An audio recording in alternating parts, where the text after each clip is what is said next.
Here's how to scrape Threads posts with no coding knowledge. For this, we'll need the Threads scraper from Nifty.codes. Link will be in the description. Simply just download it for your browser. Now press Threads in the list. As you can see, we extracted the posts in this list. To extract more, simply scroll down. And the more you scroll down, the more you will extract.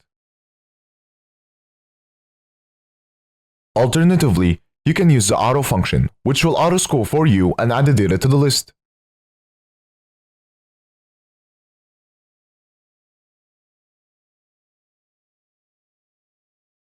Once you're done, press stop.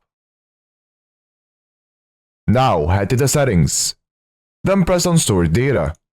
In here you can find all data you scraped. You can specify some data to delete or move to export. Now to customize this, press on Customize. Then press on Threads in the list. In here you can change the data however you want. So for example, you can uncheck some data. You can also change the order of the data. And also change the name. And also add a criteria to only scrape the products you are looking for. Once you're done, press Save. You can also find more features in the add-on section. Now to export this, press Add to Export List. Then press Export. You can export it in many different ways. I will export as HTML. After exporting, here's all the data we extracted.